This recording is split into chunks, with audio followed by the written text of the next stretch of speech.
Hi, thank you for joining us for this Love Languages Snapshot. I suspect that there is not a person among us who would not feel that their life would be richer and more fulfilling with a healthy and loving emotional climate in their home. Life can be difficult and full of stress at times. Who would not dream of having a safe haven to return to, a place to feel loved, refreshed, and renewed, to go out into the world of work or school each day with the stability of a loving home supporting them? I hope this information will inspire and challenge you.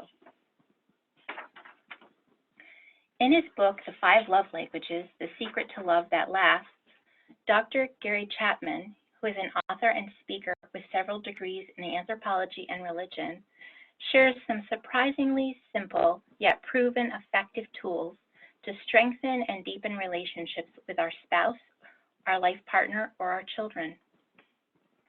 Dr. Chapman's premise is that if we learn to speak the love languages of our spouses and our children, we change the emotional climate in our own home. One of the big ideas Dr. Chapman uses in teaching us about love languages is a concept from psychiatrist Dr. Ross Campbell. He calls it a person's emotional tank. This is an excellent word picture that helps us visualize the truth that every person has basic emotional needs that need to be met in order for them to be emotionally stable. Understanding this simple concept can be life-changing for both you and your loved ones. With this in mind, the 5 love languages are helpful tools we can use to keep the emotional tanks of our loved ones filled. Most people sincerely love their spouse and children, but sincerity is not enough. The key to making the other person feel loved is knowing and speaking their love language. Otherwise, it is like telling the person I love you in Chinese when they speak English. So what exactly are these 5 fundamental love languages? The first one Dr. Chapman discusses is words of affirmation. These are words that build a person up, such as compliments, encouraging words, kind words, and humble words. He gives many practical ideas about how to learn to use words of affirmation in your everyday life. This is important because, as psychologist William James tells us, one of the deepest human needs is to feel appreciated. The second fundamental love language is quality time. This means giving the other person your undivided attention. In this category, Dr. Chapman includes quality conversation, which builds intimacy in the relationship because the focus is on truly getting to know each other, and quality activities, which emphasize being together.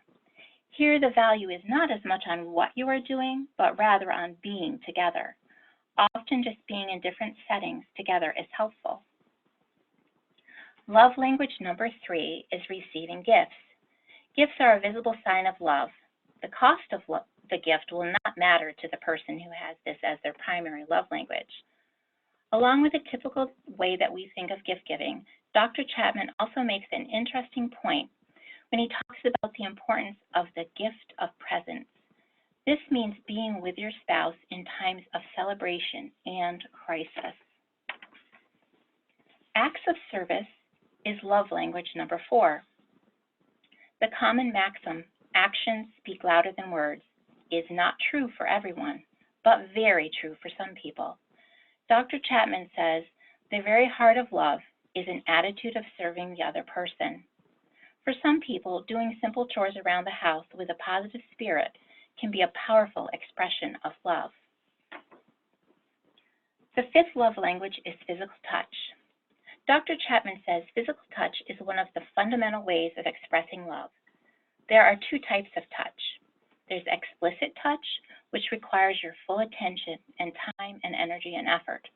Then there are implicit touches, such as a pat on the back, a squeeze of the hand, a kiss before leaving. These take just a moment.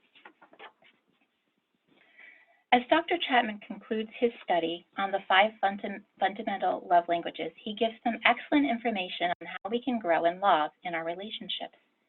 He shares information from his anthropology background that the in-love infatuation stage of a relationship is transcultural.